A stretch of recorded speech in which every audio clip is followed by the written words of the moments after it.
Wow. Which camera do you want to be on? You Um, want to be on the front camera? What does it look like? There you go. You're on that camera over there. Which camera over where? It's right There.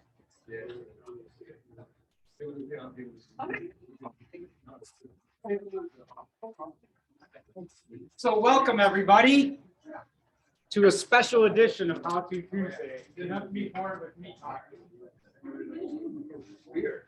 I didn't realize that until now. Before I didn't realize it. So let's start with a quick introduction of our guest.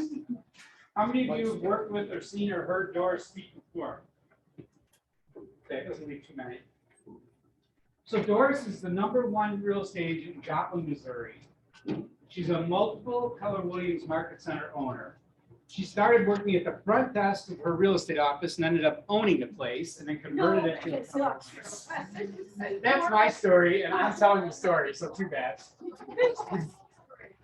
He's so good. It's revisionist history. So, anyways, Doris is the ultimate model of finding opportunity, building from that opportunity, and making every place that she attends better than when she got there. And in that process, she's also gone from starting at zero and building a great amount of wealth and passive income, which is something that when you're younger, you don't think about. And when you're older, it's all you think about. So my goal for today was just to have, talk about what it means to build wealth. You know, starting with whatever, wherever you are right now. What does it take to build wealth and income so that at some point, does everyone know the definition of wealth, like from Rich Dad, Poor Dad? Does anybody know what that is? It's when your passive income exceeds your monthly expenses. So it doesn't. So that's being wealthy, right? That's how he defines being wealthy. And that doesn't matter if your monthly expenses are $3,000 and that's all you need to live a year, and you have passive income of $3,000. You are wealthy. You don't have to get up every morning and think about making money, right? If your expenses are like Herb's, where they're like 90 or 100,000 a month, then you have to make $1 million a year passive income to cover that expense, right? And Doris and I were in a mastermind together probably 25 years ago. And we started really talking about wealth building at that time.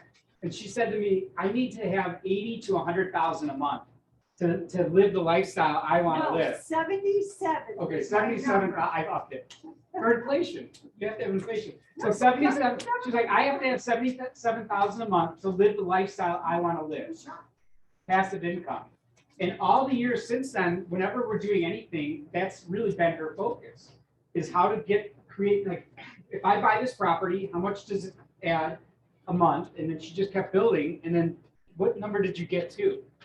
Did you get to 77? Because I thought you fell short. Not quite there yet. Okay. But, you know, here's the other thing you have to remember. Okay, that was 25 years ago. You know, also it didn't happen overnight, right? So you're thinking about. By his definition of wealth, I'm definitely bringing in more passive income than I'm spending, because I also don't have any debt. But you didn't count on your 25-year-old. Oh yeah, my 30-year-old. 30-year-old. Who's in law school now, this is his third degree. That was nowhere in her plans that, 30 years from now, I'm just going to be writing checks for this kid. Yeah, it's spending $50,000 job, go to school for the next But 12. the point is, right, you let's say you fell short of the 77, it doesn't really matter, right? You're way Right. beyond what it costs you every month to live. Right. And that is the goal. That's our goal for all of you. And, for me, I have the same kind of thing. I have a number that I know when I hit that number, I don't have to be here. I'll just be here because I want to be here, because I think it's fun to be here, not because it's a necessity, right? All right. So from that stage, let's answer Doris's question. Now that you know a little bit more about her and her background, what would you like to know about? What do you want to talk about? It's really interesting topic. I'll tell you why. That is like my big why is to get to that wealth building number. Hence, I don't know if you're aware of it, there's a class next week at KWRI for 195 people being done by Josh Abrams and Brett Tanner. I signed up for that class, and you had to do a worksheet. It's actually 30 pages long, basically, on how to get to $50 million. Cool. And one of the things at the very bottom in big bold letters, like 12 point font, it says, if you get to the front door and you don't have your sheets filled out, you will be turned away at the door. And somebody asked why in the Facebook group, and it said, we only want people that are going to take this class seriously. Yeah, to be committed to the goal. So the big why for me is, like you said, if your kids want to go to college, if you want to throw your kids a big wedding, if you want that stellar vacation, how do you do it without having debt? So, you know, that's my focus on a better understanding, on understanding leverage, not just, it's easy to say, I took $25,000, I put it down on a $125,000 property, but are you really maximizing what you're doing based on what you have or what you could have? Yeah. Well, Loaded question. yeah, there's a lot of questions embedded in that question. So let me try to split it apart. Okay. My philosophy might not be the same as yours. Okay, so my philosophy was never necessarily to get to $50 million. But my philosophy was to be, well, the first thing I had to do was study money. We were talking about this at lunch, and like, nobody ever talked about money when I was a kid. I didn't know I was poor. I was rich in love, but I didn't know I was poor, right? And so no one taught us about money when we were kids. It's, you know, you may have been raised, it's not polite to talk about money when you're a kid, you know, in the family. And so I didn't know a lot about money. And so the first thing I really had to learn was to learn about money. And so I think if you're at a starting place, that's the thing to do, is to learn everything you can, especially if you're first starting out or you're a new agent. Learn everything you can about money. And when I say everything you can, I mean, I read every book. I read The Wealthy Barber. I read The Richest Man in Babylon. I read all the Bill Ramsey books. I read all the Lewis Sutton books. I read, you know, you name it. I read it. Think You Grow Rich. And just start there and go from there. And then those books also taught me about who you hang out with. You know, are you hanging around people who think as big as you do? And those kind of things. So that study of money gave me the knowledge I needed to go ahead and build to the next level. Right? And that's the first thing I did, just really study money. The second thing I did was I hung around people who were big thinkers. And so we belonged back in the day to a millionaire mastermind person. The only people that were allowed in this group, for Ron and I don't know if we were there yet, but were millionaire, it was called the Millionaire Mastermind. You know, and it was a Mike Cherry thing, and all he wanted were people who were millionaires. You know, well, I don't think I was a millionaire yet, but I knew I wanted to hang around with those people, so I paid the money and went, right? And so then you learn how other people think about money, communicate about money, think about money, what you do with money. And like Gary Keller said, money is only good for the good it can do. So I'm not thinking of it as about money. But an interesting thing to me now is when my money comes in every month, I give 30% of it away. You know, so it's, you know, it goes back to that earn $1 million, keep $1 million, and give them $1 million. And that's Gary Keller's philosophy. And the interesting thing about Gary Keller, I talk about Dave Ramsey, these people who tell you to live on 70% of your income and save 30%. Gary Keller lived on 30% and saved 70%. His whole married life, since he's been married to his current wife, they just sucked that money away. And then when they had enough, they started investing. He has a multi-million-dollar house. He never even started building that house until he paid for it. So it starts, right? Like I would say, like if you start with the Dave Ramsey thing, where you're actually learning how to handle money and get out of debt, right? Because as long as you have debt, you can never really build wealth. At the beginning, especially, like later on, you can leverage debt.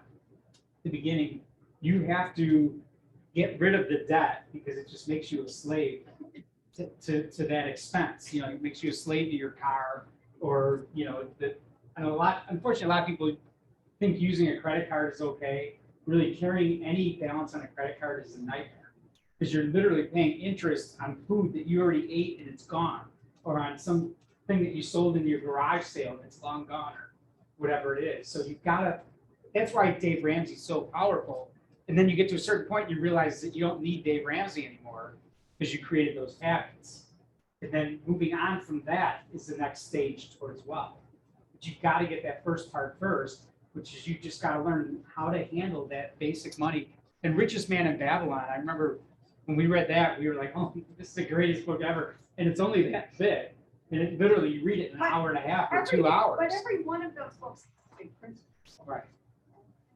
So let me unfold your questions more, because I also had a little bit different philosophy about living my life. Okay? So to me, wealth was time. So I was willing to pay people to do things for me so I could have time. And to me, wealth was doing the things I wanted to do, buy clothes I wanted, these don't sound clothes, horse, buying the things I wanted to buy. This big joke with the guys with like 20 years ago, because I would buy a suit and I'd be all dressed up, and these guys would come, and I had spent more money on my suit than all 4 of them put together. But that's just because I was a photo. But you know what? I wore that suit. So anyway, make long story short. But you didn't buy that suit on debt. You didn't buy that suit when you couldn't, like, the trade-off was you didn't feed your kids. No. Right? No. And the other thing was I took trips all over the world. I went everywhere. I did whatever I wanted. And the thing was, I never, it's like I never gave my kid gifts. I always gave them experiences. So, I mean, different years we did different things. Nobody's birthday, but we've been all over the world together. So those were things that were important to me. So while you were building it, you weren't living miserly and, No. walking around in rags and driving Right. cars that were falling apart and da, da, da, da. You worked your way up though. And because I had an abundance mentality, I knew that you can have $50 million and I can have $50 million. We don't have to take that away from each other. There's enough money in the world. There's enough goodness in the world. There's enough love in the world that we can all have as much as we want. It's our habits that attract the money to us. And if you have bad, poor spending habits, the money's going to go somewhere else. And I think the money's coming to me so it can flow through me and go to other good things. So I always had an abundance mentality rather than a scarcity mentality. And I think that's really important. I think you have that too. That's just that's just some general things. Nothing real specific. What other questions? It's your chance. What are you guys experiencing right now that to talk about?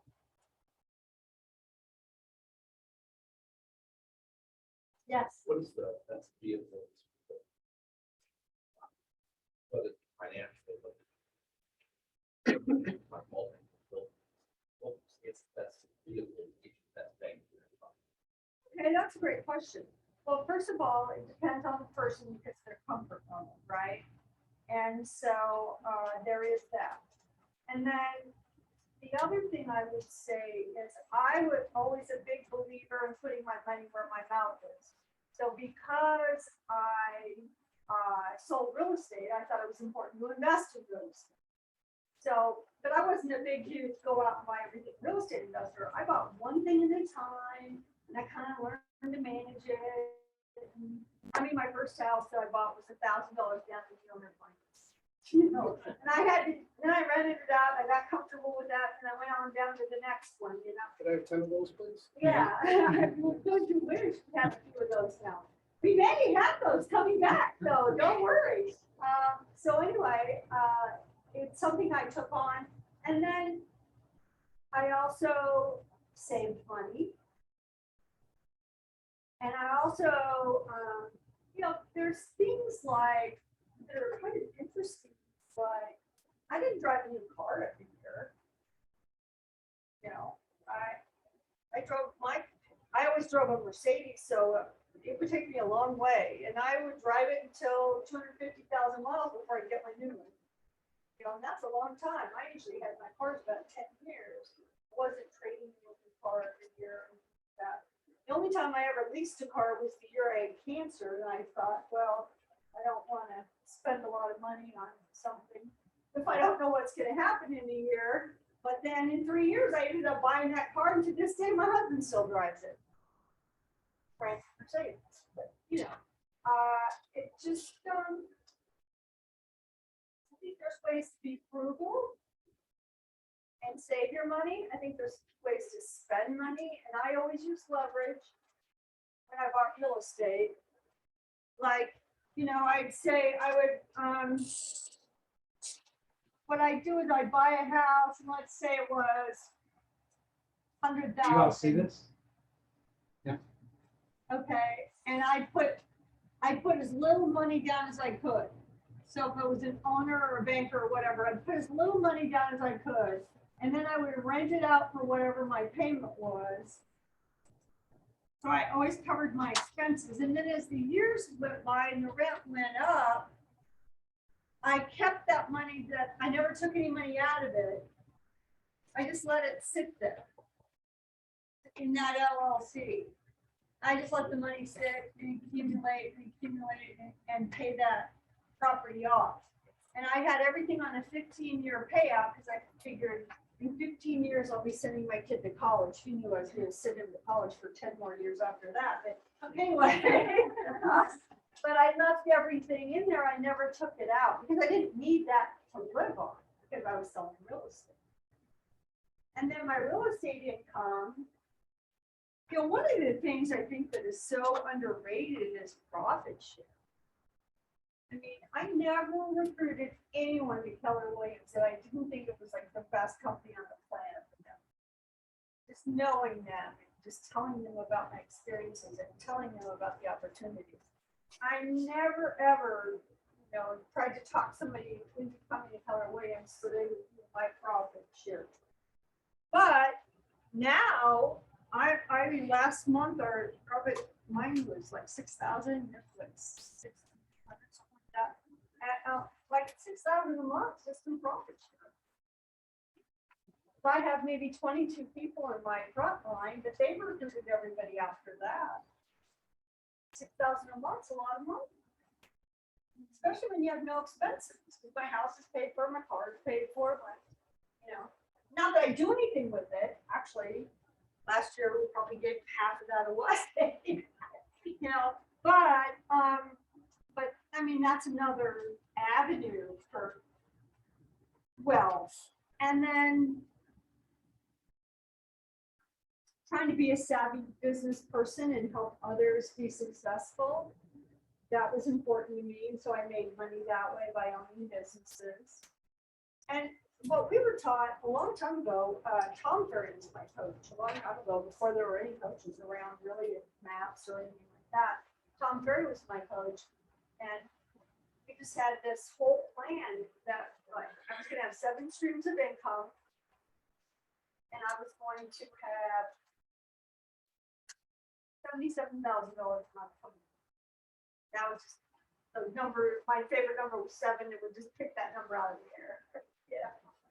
And so, which at the time, when you say 25 years ago, if I said to myself $77,000, I mean, that's a lot for the money. Sorry, guys, but I mean, that was a lot of money. Even today, that's a lot of money, right? So it was a month, Doris. That's a month, yeah. So I guess what I'm saying is it also took thinking bigger, expanding my mind, and thinking that was even possible.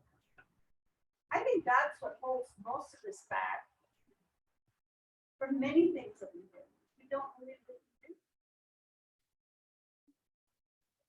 But if we, if we make up our mind we're going to do it, just do it. You just set yourself goals, save so much. Well, yeah, the first thing I did was get out of debt, most definitely. And we paid our house off, paid cash for our cars, things like that. Definitely. But I don't think there was anything, I didn't have a goal like put $1 million in the stock market or anything like that. That wasn't it really. But I would say this, my husband would say, look, here's $10,000 speakers. And I'd say, heck no, for $10,000, I can buy a duplex. So I go put my $10,000 down on the duplex instead of buying new speakers, or new furniture or whatever it was, because I was perfectly happy with what I had. But isn't that what gets on, basically buy the asset and the asset we pay for those things? Right. Yeah, that's exactly. Buy the investment property, you take the profit from the investment property, and go buy the thing that's gonna go down in value. But I never really took any money out. Now that is one good thing I would say is that I always made money in real estate. And so I was a very good real estate agent. So you didn't count on those investments to eat. No, They were never. to create your future that you wanted. And the money that you made selling real estate was to Was the pay your money, living expenses. Put that $100,000 home example. So you bought that house to build equity, not to create passive income.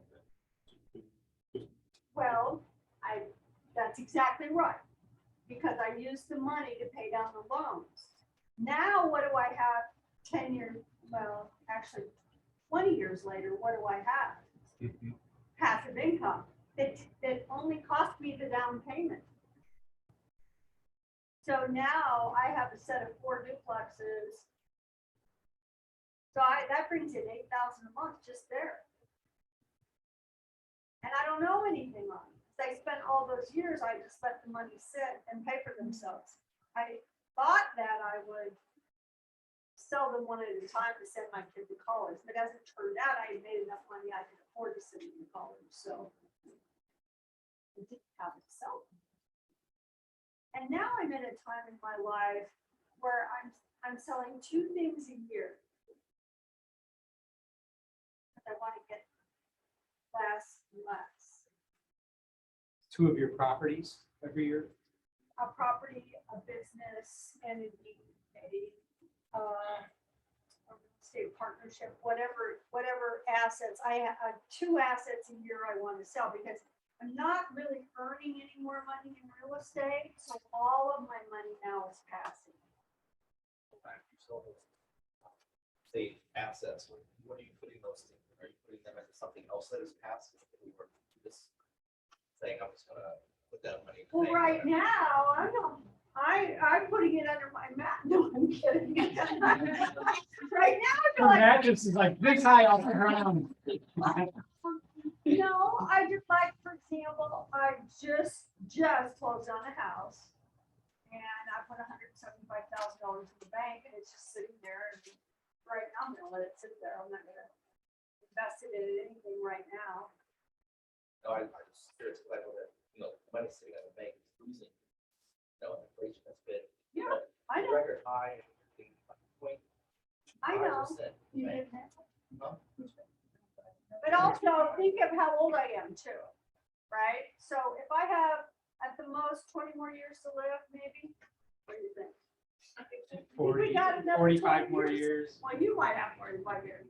So I say if I have another 20 years left in me, and I sell 2 things a year to the tune of like $400,000 a year, I'll be fine. See what I mean? It's just like, So that's the thing where the plan changes is like right now when you're younger, right? It's get that first one under your belt. Pay it off as fast as you can.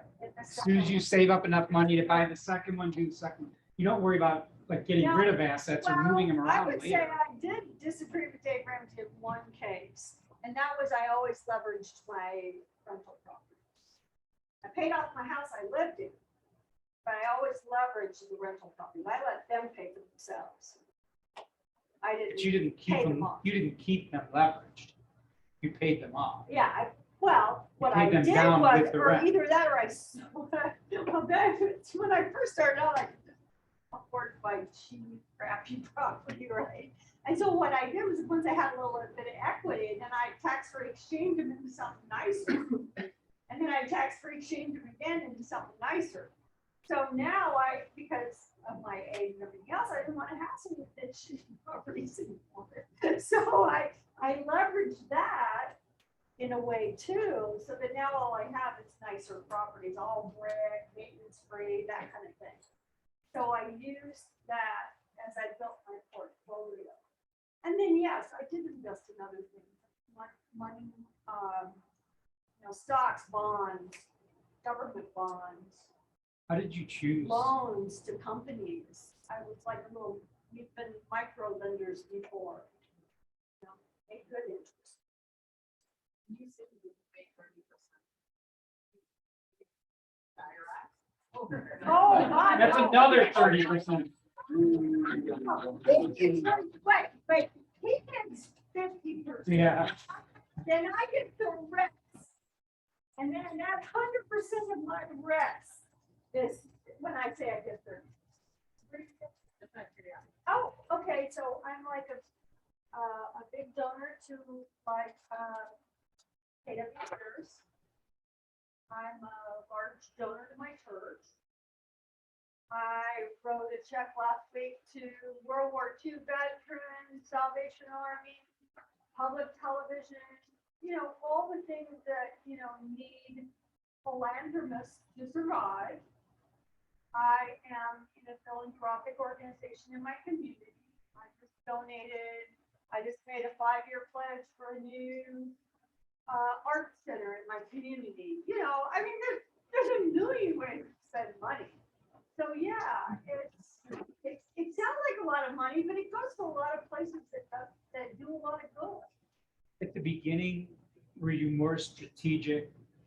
Like like my giving right now, I mean, some of it, it's no strings attached, no thought to strings attached. But at the beginning, a lot of times it was, I know if I put money into this organization, that I'm going to be a part of it and people in that organization are going to give me more business. Right? Did you, Gary calls it strategic giving. Right. I did do that in my business, yes. For example,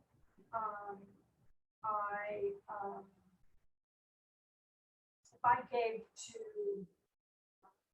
from my business, if my business gave, like the Doris Carlin team. So if the Doris Carlin team gave a donation to the neonatal intensive care unit at the hospital that they're building, then I made sure I gave enough so that my name was on a plaque, the Doris Carlin. And then that is that's the recognition recognition you get for giving them money, but it also, it's, giving where it will do the most good too. So it benefits both ways.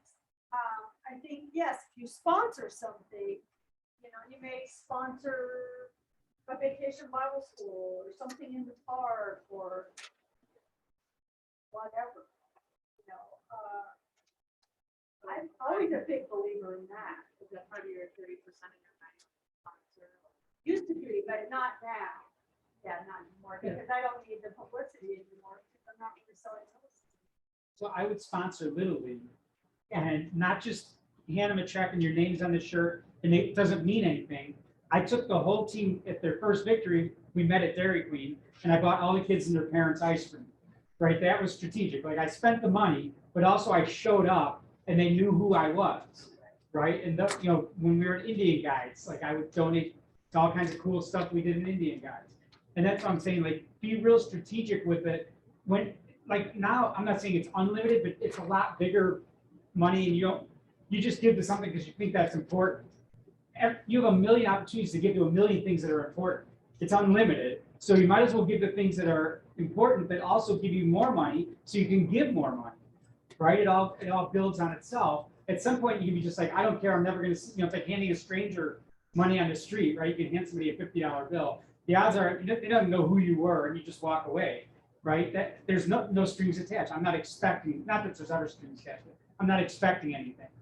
But when I donate to the South Suburban Family Shelter, I help them buy their building, right? Which I donated that commission back. Well, now a bunch of the people that are part of that all, come to me when they need to buy or sell a house, right? So like it was something very important in my community and it builds on itself. Does that make sense? Yeah. And you did that a lot at Yeah. the beginning. Yeah, no, and I still do. We bought a building, my family and I bought a building for, they have what they call a set recovery system. So that's for drug and alcohol abuse. They have a place they can go and hang out. And we bought a building for them and we dedicated it to my dad's name. That was in 2019 because my dad passed away from COVID. So just says this building is purchased in loving memory of Tom Carlin. So, there are some things you can do that that mean a lot to you.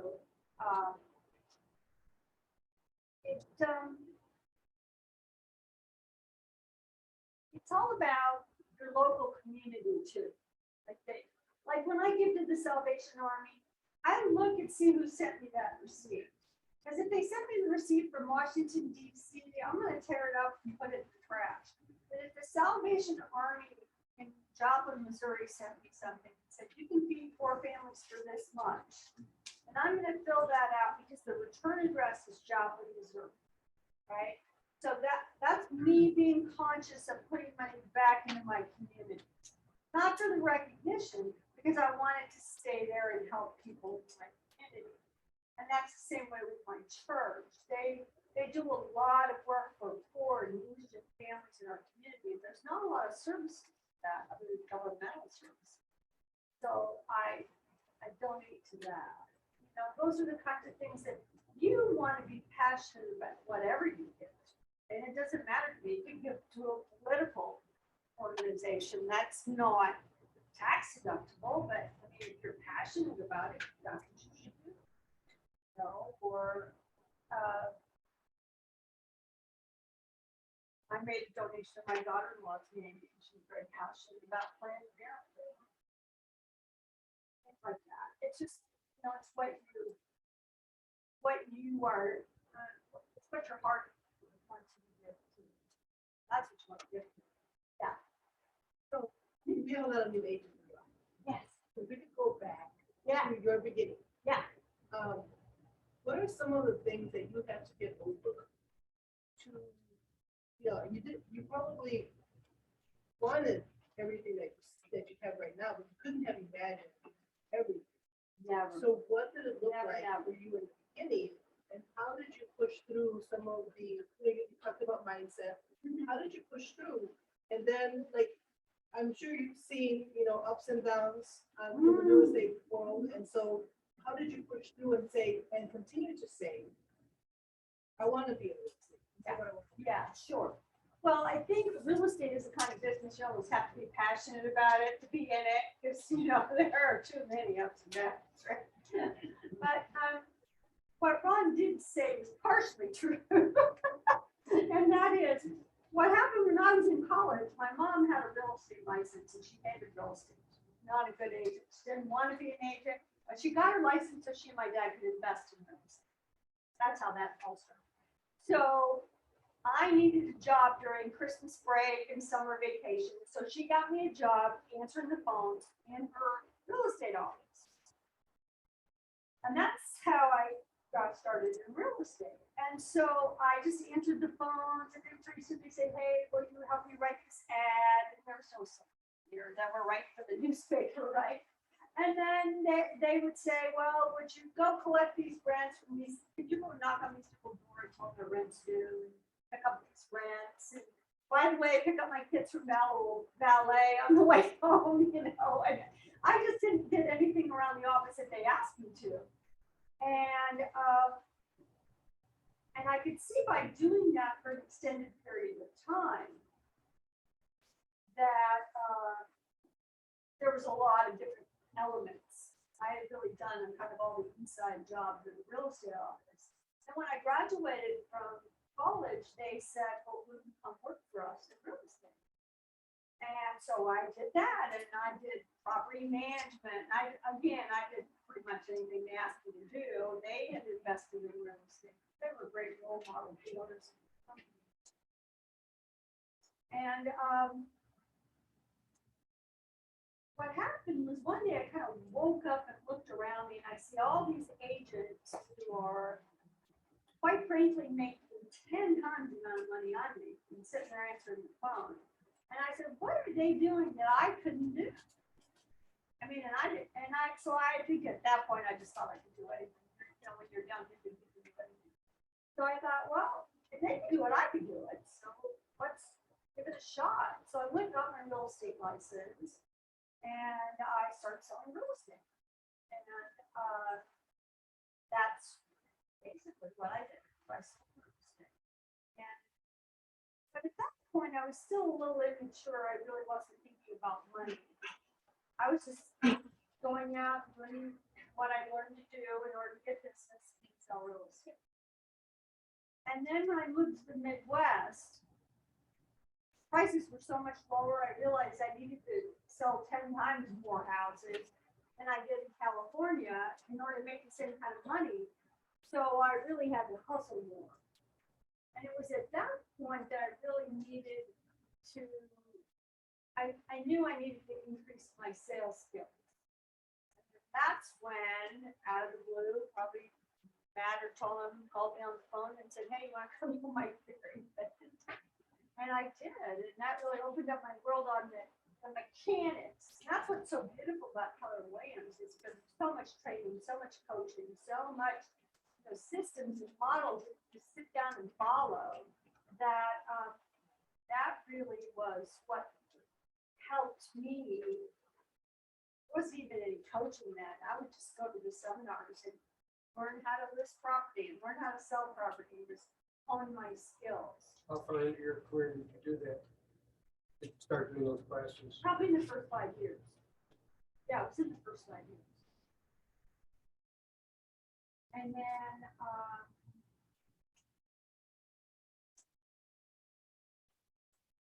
I worked for 19 and a half years for a job before I started public.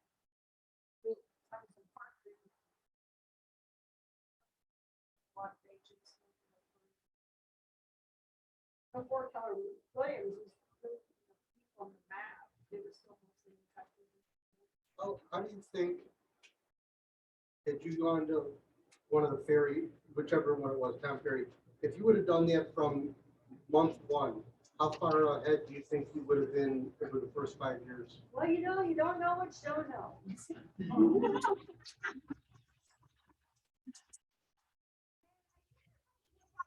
So maybe not hard knocks before I knew that there was a better way to do it than just,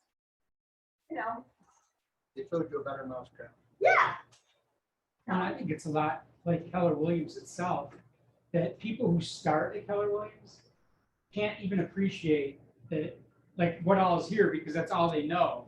And a lot of times that's why they leave and they come back and like, oh my God, you know, like the training, the support, just our attitude, you know, most offices, they're not in it with you, right? It's like kind of every man for himself. It's very mercenary. And if they have a class, like you don't necessarily tell the person, like you wouldn't have someone like Doris come in and tell you any secret you want to ask a question, she'll tell you, right? Hyro just started working with some people. They would tell him anything about their business. That's not normal.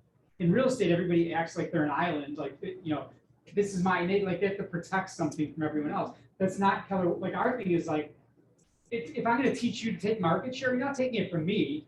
You're going to go take it from somebody else, and together we're going to do more. Well, Right. The philosophy is we achieve more together. Right. Right. But that's not normal in our And then it's industry, but you have to also- be, you and just have to understand it, I guess. It's also abundance mentality. We don't have to take something when other people are going to have it.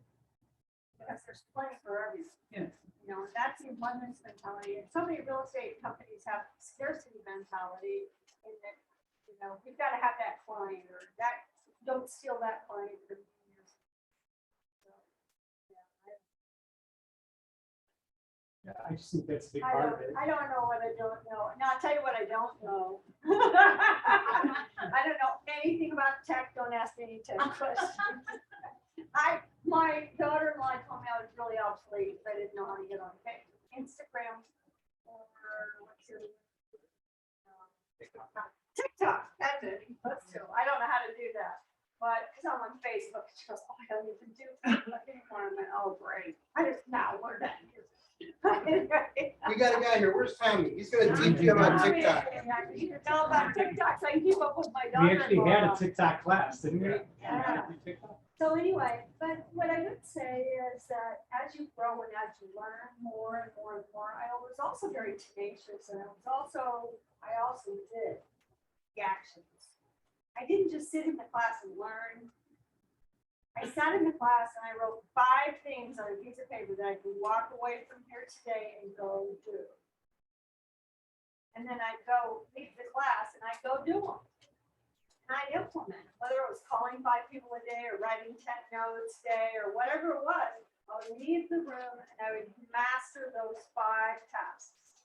And I'd come back to the next event and I'd write down 10 more things that I knew enough to know that I could go implement those things right now.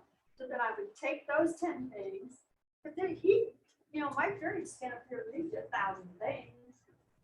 You know, but if you go home and try to do all 1,000 things, you drown. So I would just, every time I went to an event, I took 10 things away that I knew I could implement right.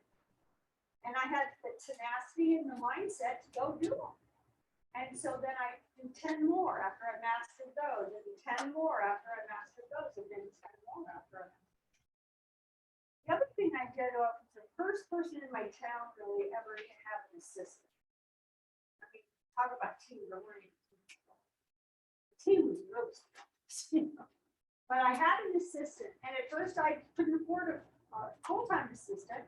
But I had a part-time college student, engineering major. I thought, well, she can go measure rooms, she can engineering measure. You know, she can go take pictures, I don't have to be doing that. So that was really my first foray into leverage. And then once we were in a mastermind group in Dallas, actually, at our millionaire mastermind meeting, and Linda McKissick handed me a red book. And I just took that red book and that became my real estate Bible. And I did every single thing he said to do in that book. Everything. I started a team. People would make fun of me for starting a team. And I said, nope, gotta have a team. That's how we're gonna build it. And I followed the model. I built the team exactly the way I was supposed to. I didn't go out and find a buyer's agent first. Yeah. I built the team exactly the way the model said. Admin first. Yeah, and so that really helped me a lot. That Linda giving me that book, even when there was no Keller Williams for 300 miles Nobody called- had ever even heard of Keller Williams, and you're not new with us. No. And when we opened our Keller Williams, people would ask, you know, why do you call it Carlin Realty? Or why do you call it Ken Eastman was my partner? He says, why do you call it Carlin Eastman? Or Eastman Carlin Real Estate? Who's this Keller Williams? I'm like, well, no, trust us. It's what we want to do. So if you're brand new, you're starting, this is day one. What is the first thing you would tell someone to do? Well, if you're brand new, you're starting day one, I would say, well, get a schedule and sit. Okay, so that would mean, and I don't mean you have to map out your day from 9 to 5 every single day, but start like a morning schedule. Just say,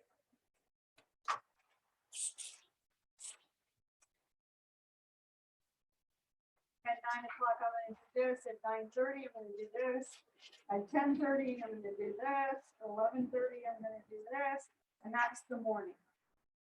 And read the red book, you'll know what to do during that time, but just So master the morning first. master the morning first, but master the schedule first and foremost. If you have a schedule every single day and you're doing the same activities over and over and over again every day, A, it won't seem so hard once you get the routine. B, I was never afraid to call people on the phone whether I knew them or not. I mean, everyone was a friend. I just called them.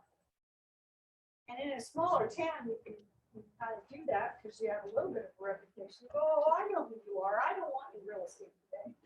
I go, okay, well, that's fine. One call and say hi. But I did the same thing every single day, every single day. So it's deciding what hours you're gonna be in the real estate business. Then deciding what hours you're gonna be generating every day out of those hours. Right? Well, maybe, maybe not, because once I had a schedule that looked like this.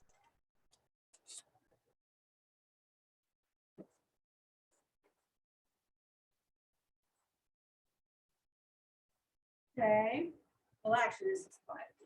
I have to go pick my kid up. Okay. But once you have a schedule like that, and my afternoon was supposed to be appointments. If I didn't have appointments, I went back and regenerated. So I didn't just go home. Okay, Oh, I so don't have any appointments today. I think I'll just go home. I mean, we see that a lot, right? Yeah, yeah. You know, we have 130 licenses here. We don't see 130 people here from 9 to 5. And I know they're not all on 8-hour listing appointments. So where is everybody, right? They're saying something else is more important than Well, this. yeah, and there was nothing more important. And then, yes, I had specific goals, and so eventually my goal became to sell 100 houses a year. Eventually my goal became gross $1 million. Eventually my goal became net $1 million. Last month, my team had a $10 million month. To put it in perspective for people in the room that don't know Joplin, what's the population of Joplin, Missouri? About 500,000. See, I'd love to have like billions of people all over everything. Right, and your average price is not that different than probably Palatine, right? It's like 250, 300. Yeah. So I mean, there's still $150,000 houses there, and there's $1 million houses. No, it's not too many of those. No. Like, what's a luxury house in Joplin? Over $1 million. What do you get for 500? Not much. Well, no, I shouldn't say that. There's a few neighborhoods. There's not a whole lot of houses over 500,000. So what else would you want to, Wise. with this opportunity of having Doris, what else would you like to ask? Everything's on the table. You can ask her anything. It's gonna be a long afternoon. just talking about real estate and investing. Yeah. I'm in growth mode right now. Good. Thank you. So with the rising interest rates, I've got a couple of investment properties at 3%. And then current interest rate, the latest one being refinanced at like 6.75, something like that. So at what point should I focus more on paying that off versus taking cash flow and putting that into the next one? Well, I guess that's gonna be according to your level of comfort, but what's your ultimate goal? Tell me what your ultimate goal is. Short term would be like 10,000 a month in passive cash flow or real estate investing cash flow. And that should cover all the easy stuff, all the basic expenses that we have right now. Okay, Ultimate goal, probably, I haven't put a number on that, all right, well, let's start where you are now, Okay. okay? So you'd like to have $10,000 a month. So you just bought a property and your interest rate was like 3.25%, right? Yeah, a year and a half ago, it was about 3%. Whatever, Yeah. and so how much money do you get from it now? Between all 4 of my properties or just the one? You just start with one. One, the first one is probably 375 cash flow. Okay, and what's the second one? Next 2 are about 1,000. cash Each? flow. Yeah.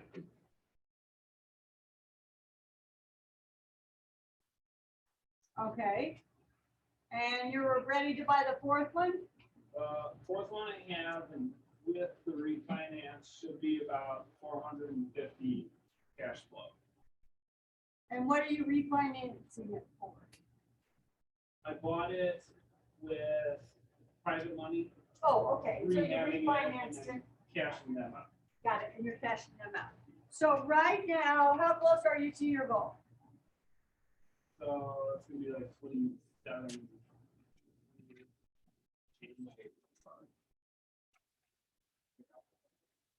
Okay, so, cool.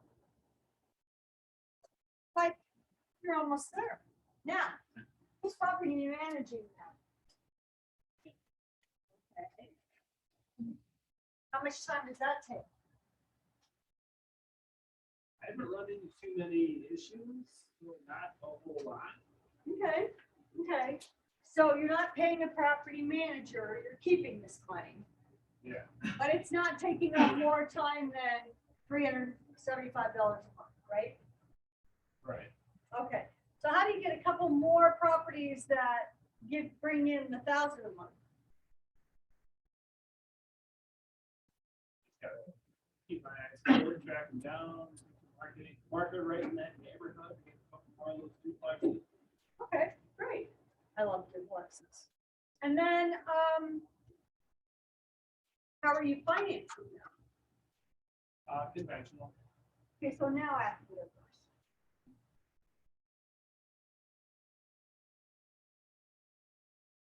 How do I get to 15 properties? How do you do it? Just keep doing what I've been doing. Sure. It's about time. It's time on tax. I mean, I don't have 77,000 from lack of a better number. I don't have $77,000 in life. 25 years ago when I said, oh, I have it 25 years later. And it sounds like you've got a pretty hefty story. And and in the meantime, you're supplementing your income with selling real estate, correct? Yep. Right?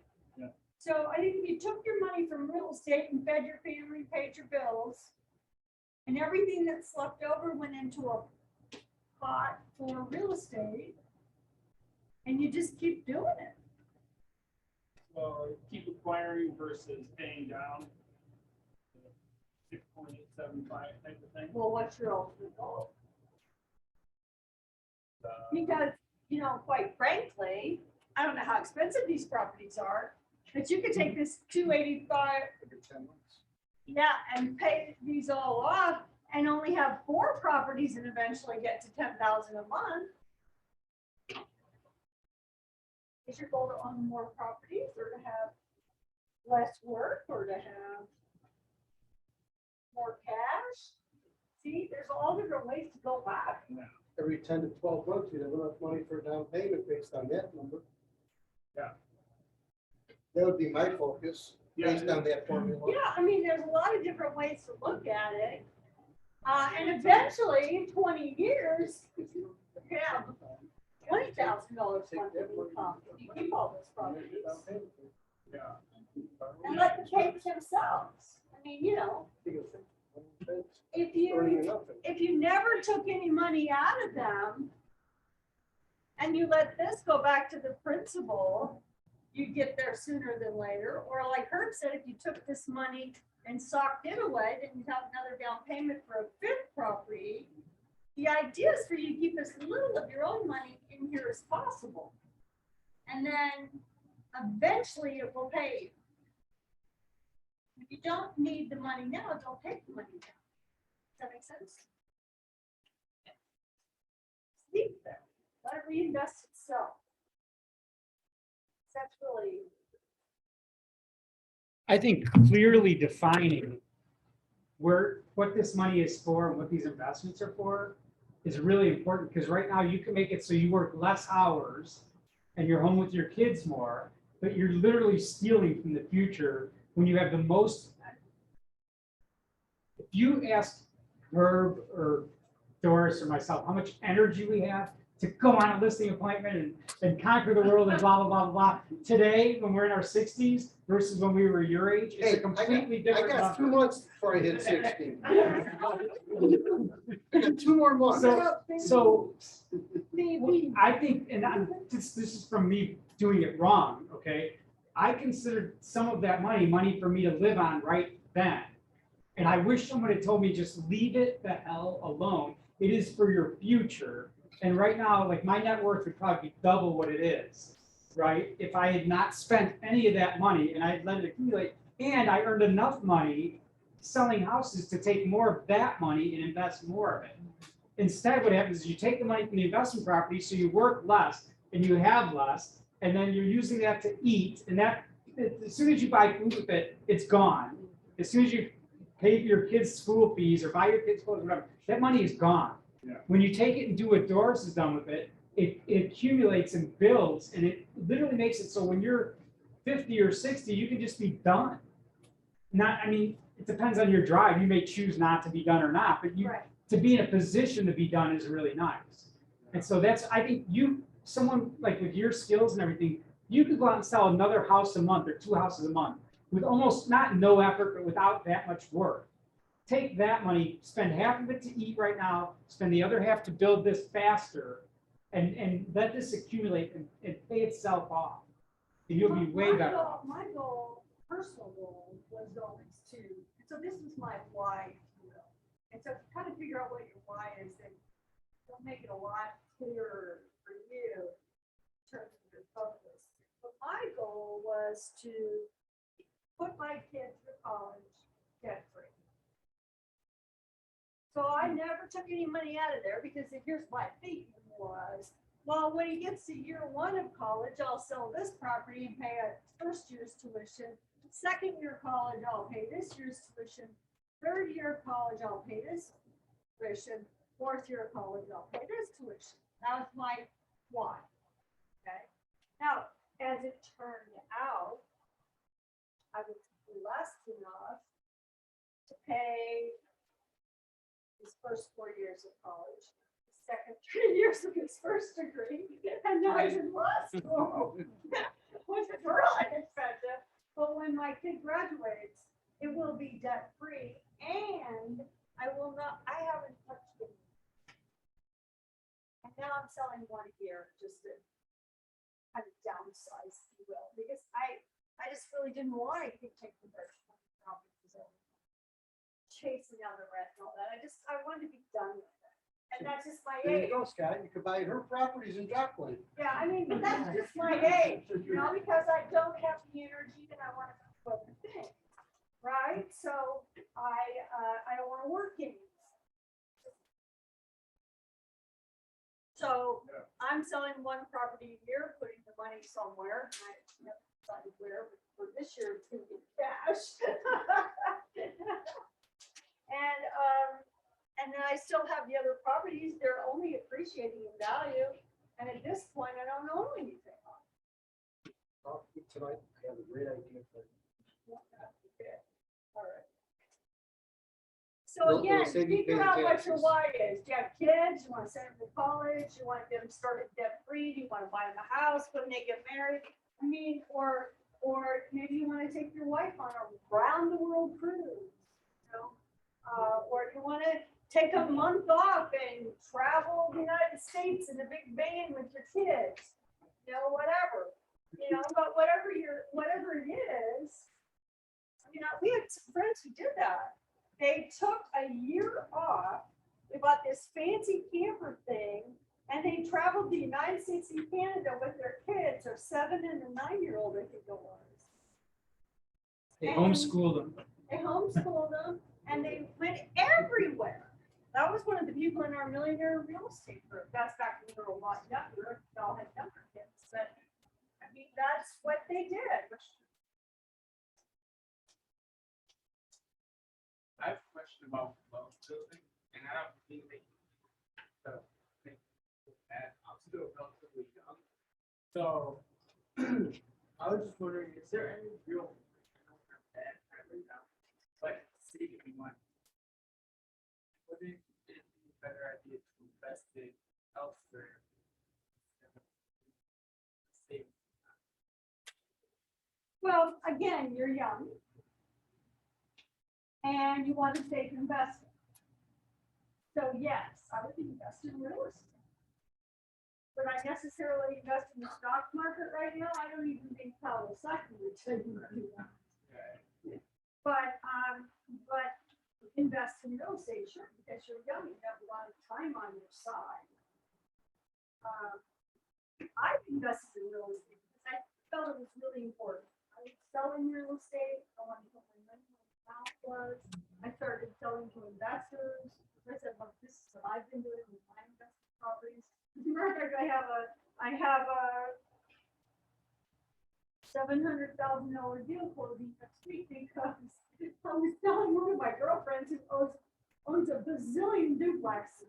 I said, well, here's what I'm doing. I'm selling 2 a year. And she goes, well, that's a great idea. Can you find me a buyer for my 2 duplexes? I go, sure. So I went out to one of my investor clients. I said, you want to buy 2 really great duplexes here? They're all great. Yada. And he goes, well, yeah, because you can hardly find them. And so not only do we sell her 2 duplexes, but now he has first right of refusal on the other 2 and then the other 2. You know? So again, it's just whatever time in life you are, decide what your favorite investment is and go for it. I don't know.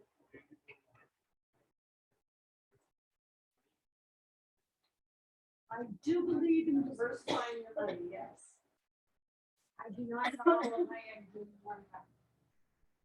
However, I also invest in what I know. Okay. Would you put money in Bitcoin?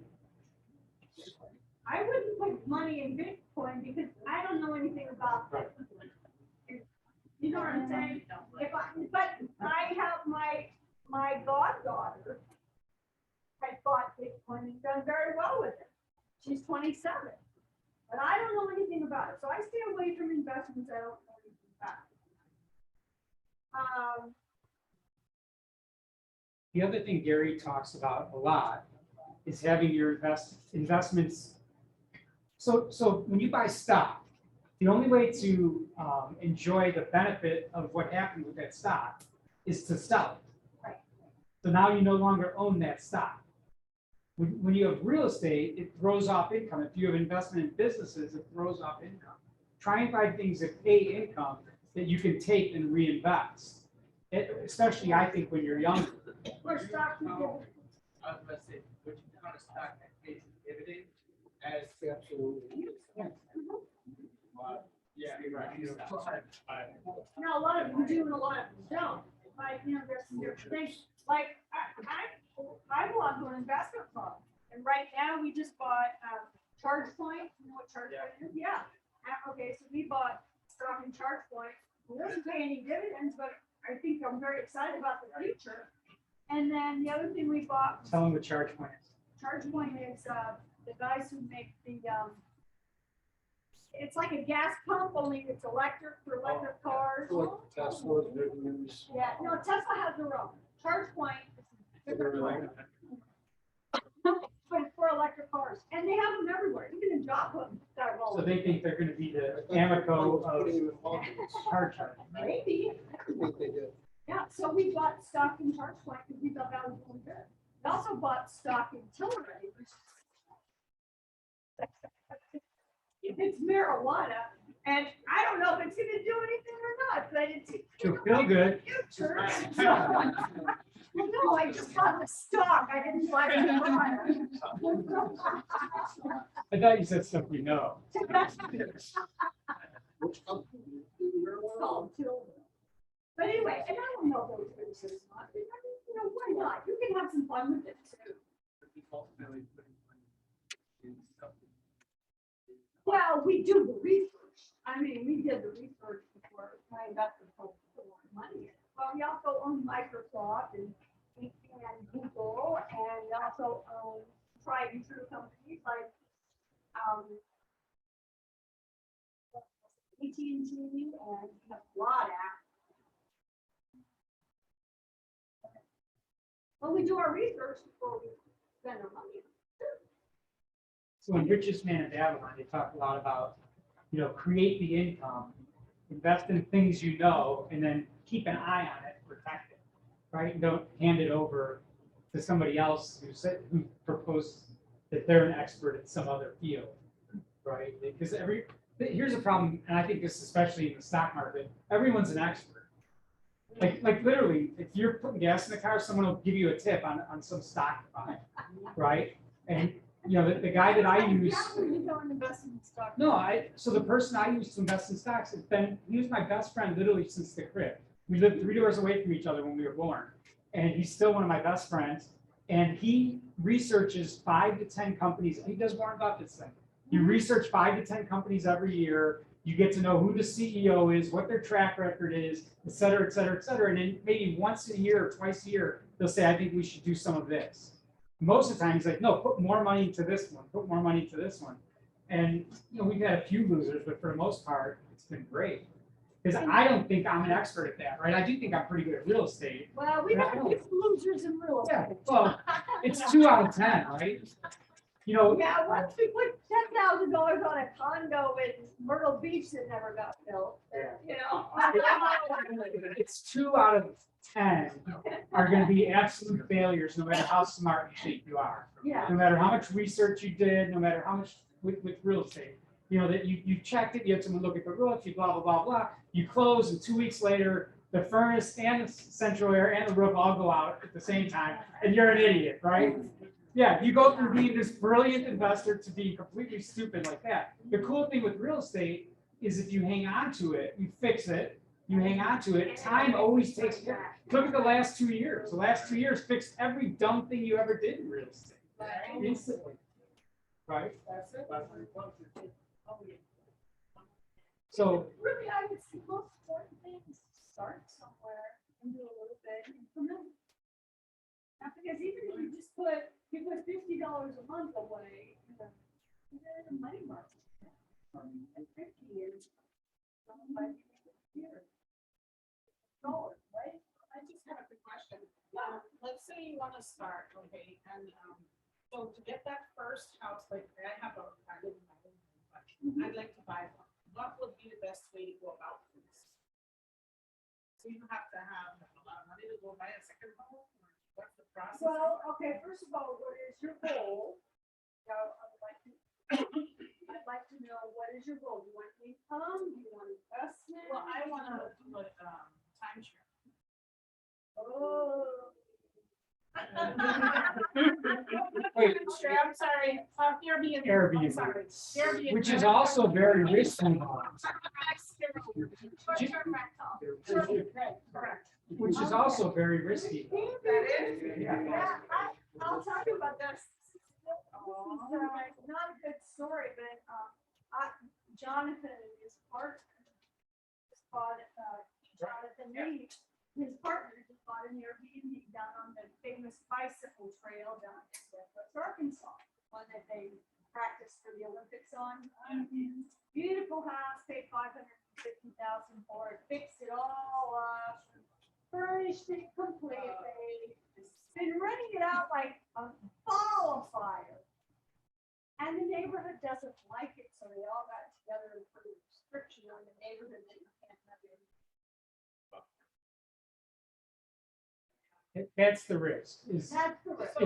you could get regulated right out of it being an Airbnb, and now you either have to sell it, which again, if you bought it 3 years ago, you'd probably be in pretty good shape right now. Right. If you bought it 15 years ago and had to sell it in the first 3 years, you would have been completely dead in the water. Yeah, so Right. that's the problem, if you have to sell it right away.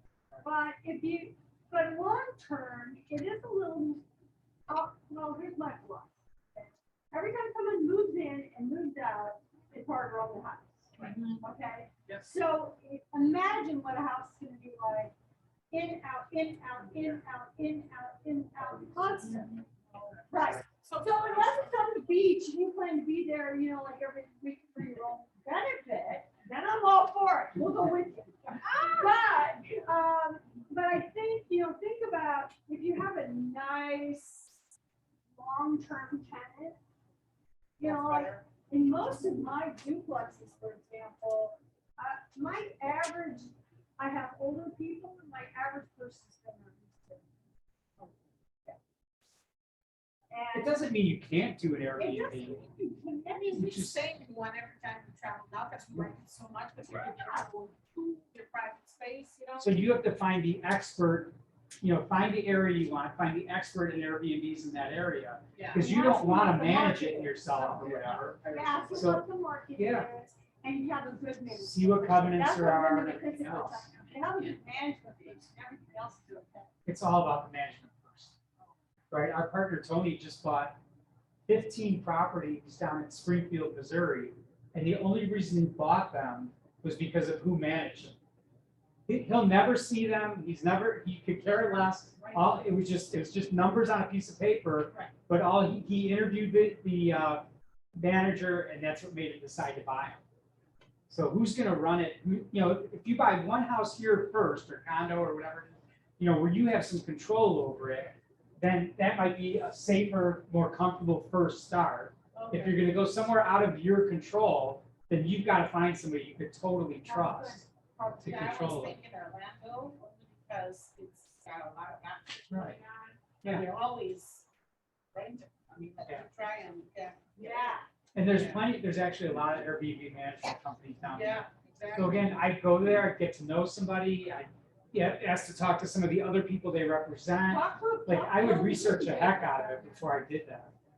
Yeah, but as far as the money goes, you have a lender that you send business to now, or Yeah. somebody, just ask them, say, how much do I need to buy something? Right. And then figure out where you're gonna get that money from. I mean, 3 of the properties that I just got rid of, 20 years ago, one of my cousins had money but didn't want to have anything to do with real estate. And I just took his money and I paid him 5% interest on his money, and I used that for the down payments, and I bought 3 houses with it. So I had 0. In fact, one, I went to the closing, they gave me back $1,000 because that was my risk money deposit. And it was 100%, I had no money out of pocket at all. So you can figure out a way to do that, find someone else who has money that wants to invest, or you write a plan. It's gonna take me 5 years. I'm gonna put away, $7,000 a year. In 5 years, I'll have $35,000. That's what I need to buy something with. I was thinking to just do a HELOC. That would be it. Make sure that the money, again, you have to do the numbers, Right, make sure the cash flow will pay off that home equity loan as fast as possible. yeah. And have a backup in case the disaster happens, or like the regulation changes. Run the numbers on like a long-term rental, would a 12-month lease Yeah, because they say you can't do the Airbnb, right? Correct. Just turn it into a regular rent. Right. And can you afford, how many months reserves do you have? If you have no rent coming in, or if something happens to that property completely and it just throws off zero income, then you make the payment on that property and your home equity loan and your first mortgage. Make sure that, All of that would happen. because it's going to, somewhere along the line, everything that can go wrong is gonna go wrong. The difference between the people who succeed and the people who fail is when you fail, you just do the next one. You just, just like your children and your parents and your brothers and sisters, none of them are perfect, even though you want them to be. Well, you're not either, and your investments aren't gonna. Right. Just be okay with the fact that you're gonna completely screw it all up and just ready No, to. I've done help that yourself. before, so. Yeah, we all have that. When you start your money, and then you watch about compounding, Yeah. right? Even if you don't invest in anything, you just have cash and you put it in a money market account.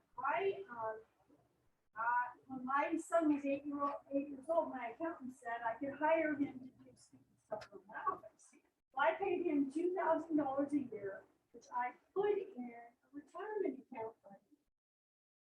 Okay, so now I put $2,000 a year from the time he was 8 to the time he was 18, so 10 years, right? So that's what, how much? $20,000. Guess how much it's worth now? How long ago was this? 10 years ago. 10 years ago.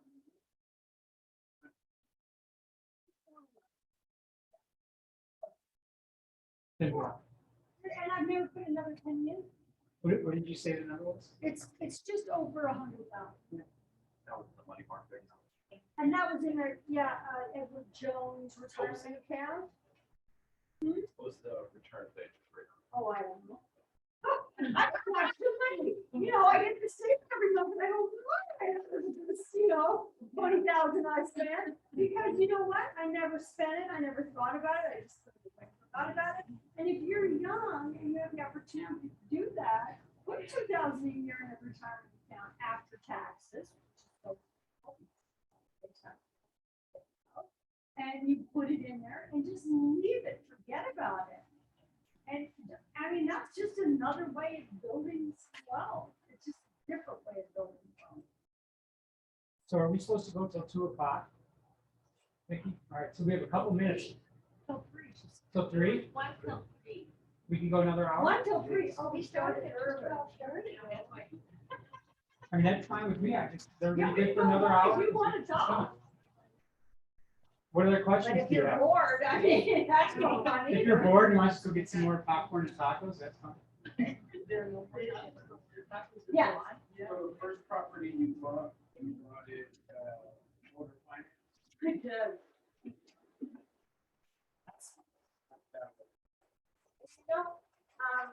An interesting thing to tell you is, sometimes we run across situations in life where you want to try to help somebody out. So what I did was I had this list. It's very hard to sell property. So 1 bedroom, something like 1 bedroom. This young man he was deaf. And he had moved out of his parents' home. This was his first home. And after about a year and a half, he decided he didn't like it. He wanted to move back to his parents. And so I tried to sell this off like 6 months. I just tried. And I wanted him to be able to move back to his parents. For him, that was the best. And so he had an owner finance note on it. And so I went to that owner and I told him this story. No, Jake just wants to move back to his parents. He's not doing very well. He's trying to live on his own. And I'll tell you what, I have good credit. You know my name. I've been trying to sell this house for 6 months. I said, would you consider letting me take over the note for defense? He didn't have to do that. He'd done it kind of for the family and friends. He goes, yeah, I can do that. Because he didn't really want the money. And so I gave the young man $1,000 for him to help him move all his stuff back to his parents' house. And so for $1,000 down, he deeded the property over to me. I assumed the loan he had, But it was win-win, 'cause I was trying to help them out, and that's how I got my first. It's just one of those stories, you know? You never know where you're gonna find it, but now that I'm gonna tell you, I just sold the house where I told them, checking the bank, that's still premium. But I did the same thing for a young man getting started. So I had a young man that was an investor. And I said, look, I could probably get 205,000, is what they told me for the price for. I said, but you know what? People did nice things for me when I was getting started. I'm gonna sell you this house for 199,000. He said, okay. And so we closed on it, and we rented it within 3 days.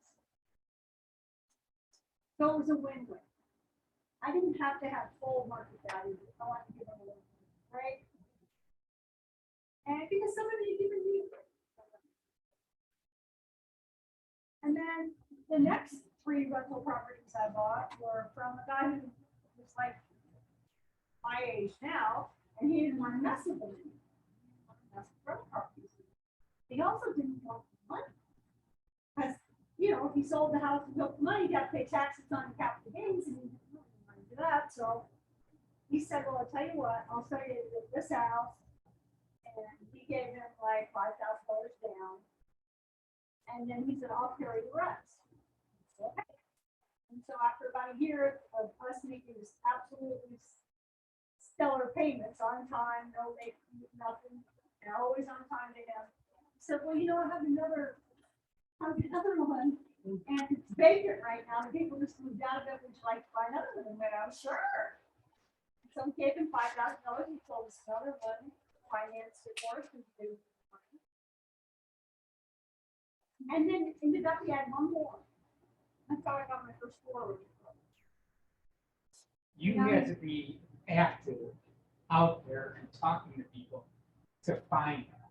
You have to know their Right. story. Why do they want to sell? You know, if somebody calls you over for a listing appointment, the first thing I say to them is, how may I be of service?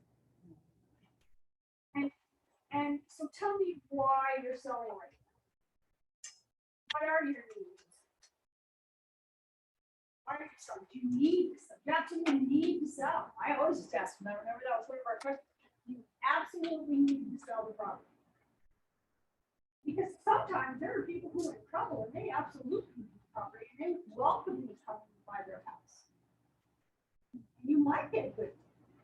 You gotta know the stories. You gotta just talk to people. You gotta visit. And you always have to have their best interest.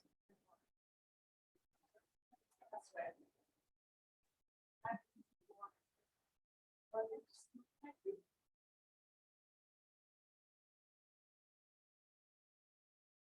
How do you decide when you're buying stock? How do you decide what company to buy? Well, that one is a little more research and also part of the trusted person you have, what they think of it. Because I remember one time when Apple went nuts and we were together and you were like, oh my gosh, because you had just bought a ton of it at a depressed price. Yeah. And you were just really excited about it, right? Yeah. So like what at that moment made you buy it when you did?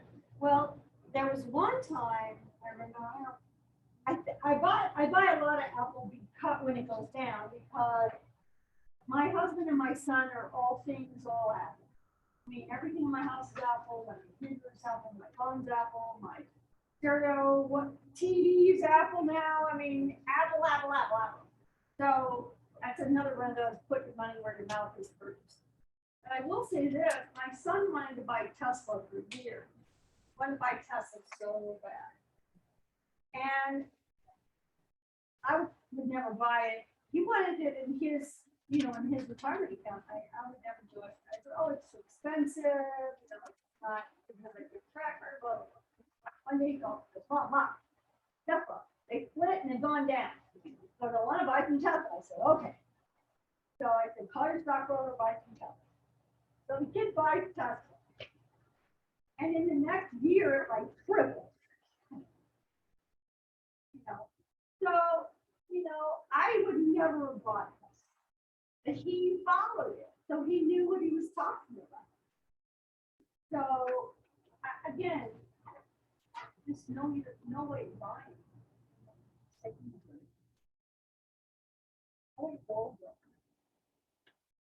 That is some kind of a goal in mind, even at the beginning, if the goal is, I need to feed my kids. Right, it doesn't have to be, I'm gonna be in a yacht and driving Ferraris and blah, blah, blah. I mean, at the beginning it is, I need this much money just to eat. Right? Focus on that at the beginning. Yeah, well, I have a very specific amount of money I need to make every month. As a child in school, and my husband didn't make that much money, he was a broadcaster. And, I wanted to make so much of this month to spend and to give away. So that was important to me. So I definitely always had goals. So this many houses a month. Those are the schools. You know, Always had those goals in front of me. Every day. I'm pretty good friends with one of the top teams in the country, right? They're 5 to 8 million a year in commissions. Yeah, I was on the phone with her, it's a husband and wife, I was on the phone with her this morning. And she was talking about their money issues. Because, you know, when you make that kind of money, you also have issues. And really, his spending hasn't changed when they were poor to now. So, you know, they're making 5 to 8 and they're spending, you know, 6 to 10 or whatever. And she was saying that for the first time ever, she finally got him to understand the profit first concept, right? That you're going to get paychecks for the next 50 years. What if 10% of every one of those paychecks went towards your future? You know how much money that would be? Go ask your parents how much money they made in the last 40 years. And what if they take a 10% of every single check and put it somewhere and invest it? When you think about all the money that's gone through your fingers, right? It's such a simple concept. And it's to think that the rest of that concept is you're going to spend whatever's left anyway. Whatever you get, you're going to spend. Gary Keller spent 30% because that's all he allowed himself. If he allowed himself 50%, he would have spent all that. If he allowed himself 70, he would have spent that. If it was 99, he would have spent that. Right? In fact, a lot of people, it's 99 and they spend 102 because they got to charge a bunch of stuff too. So if you can just get, if you did that one thing, I talk to my mom about it all the time, that she's like, well, we never had any extra money to save. And I was like, no, you just chose not to save. Because my dad sold insurance, which is just like real estate. 1 minute you're rich and the next minute you're like, you know, looking for that last can of beans in the back of a cabinet, right? And so I said, look, 1 year dad made 18,000, the next year he made 16,000, next year he made 22,000. At the end of the year, you still had zero. So your expenses just changed based on the income. They weren't fixed in expenses. You just spent more when you had more and spent less when you had less. And a lot of people do that. Yeah, but what if they had taken 10% of his income every year for the 40 years that he sold insurance? Would they just taken 10% off the top? There'd have been $1,500, $2,000 a year for 20 years, and you compounded. When he passed away, they would have had $300,000, $400,000 sitting in a bank account instead of zero, right? Disease. I remember first economics professor, Chris, talking about this. Americans don't understand the concept of savings. Yeah. This is back in the day. Yeah. You don't understand the concept of putting that aside and saying, I have enough to move on to. Live on. Take 10%, which needs to do with these. Still have it. Yeah.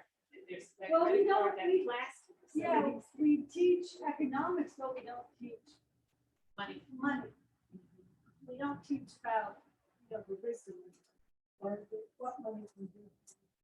And that's something that is just basically lacking in our education system, not that it should be their responsibility, on the main responsibility it should be. But I think each of us have a responsibility to ourselves, to learn what we think about the concept of money. And I think when you open your eyes to that extent, it will have impact. You're a grown-up, right? Like, I can't blame the fact that my parents had no clue how to handle money on my parents when I'm 60 years old. Like, somewhere along the line, it became my responsibility. And it doesn't matter if it was when you were 14 or when you were 30, or when you were 40, or when you were 50. It doesn't matter at what point you decide to take responsibility. From that moment on, they did the best there's a saying that someone did the best they could with what they knew at the time. My parents had 5 kids. They did the best they could. Like, none of us ever starved, but we sure didn't have anything fancy, right? I mean, they just did the best they could with 5 kids. And they didn't know better. Well, now you do know better. Just sitting in this room, you know better now. So you have no excuse. Now it's how far are you going to take it? There's nobody in this room that couldn't die very wealthy. Like, literally, there's nobody in this room that, like, you're past the point where you could build a lot of wealth over the next 10, 20, 30, 40, however many years you have left. So now it's up to you. Now you're a grown up. Now you go read Richest Man in Babylon, Think and Grow Rich, the 4 quadrants, and Rich Dad, Poor Dad. Anything and everything you do, just do the hard. I mean, like, go with the grades and become a women's.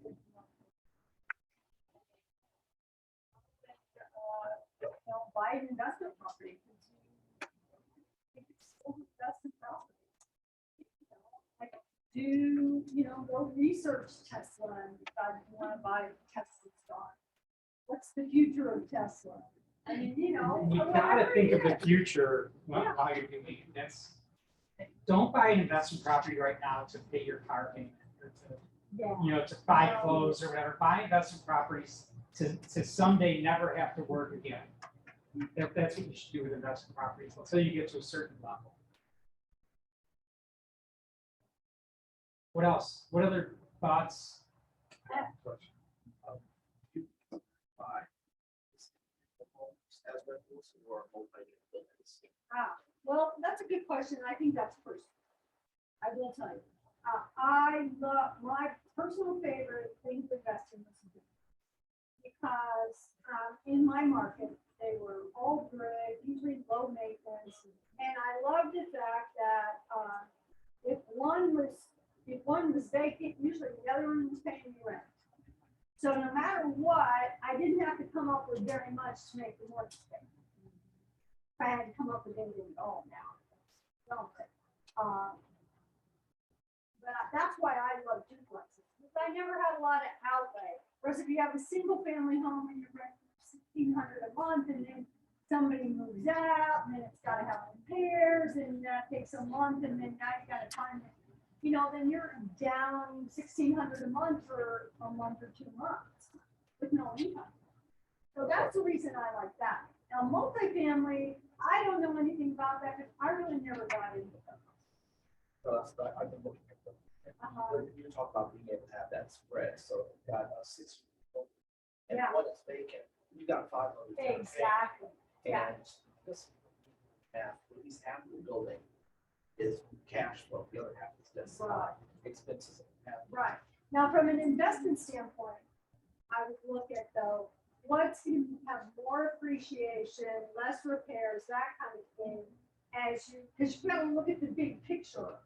So for me, in my mind, if I bought a single family dwelling, that was going to have probably more appreciation and less wear and tear than those duplexes would. But so I had a little bit of both. And you might think about that too. I'm not familiar enough with anything over 2 units to be an expert and give you any advice on that. But if you like that kind of thing, why not? Or if it's in your neighborhood, it's real convenient, drive by and collect rent. Or if it's a nice unit, it's not something you're always going to have to be taken care of, or people are always in and out of. No. Location. All those things matter. Will you buy a duplex for 2 or 3 units in an area that's hard to manage? Rentals are hard, but it's appreciating a lot faster than in Well, that's part of how great you are. Right?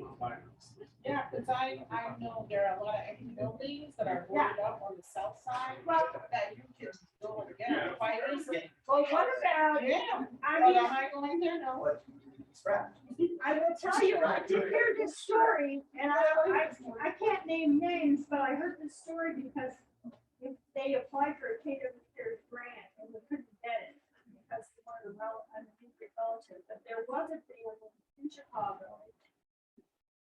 where in Chicago. I know it's in this area somewhere. And it was a single mother with 2 daughters. They'd saved up their down payment. They got into a new house. And they lived there for probably less than a week before the entire neighborhood got shot up. And the mother and she wanted to move immediately, but there was nothing that could be done, really, because she just paid all her money on this house, and now she has a mortgage on this house. And the location was not a good location for them. So they applied for a care's grant, their agent tried to apply for them, just because they didn't feel safe to live there anymore, but she couldn't afford 2 housekeepers. So I know about this story just because I serve on the catering board of directors. So and it could have been New York, Chicago, Detroit, Cincinnati. I mean, it could have been anywhere. It doesn't matter where it is. But I think if you're going to buy property in a rough location, you have to be prepared to be that person. You're going to have a harder time finding property. That might be. I'd say everything for rental and have them nail it. There's an old saying, location for a reason. Yeah. Well, So, location, costs you a lot more money, and then the bottom line may not be there. I it's think always you a just have risk. to, Everything's a risk. Life is a risk.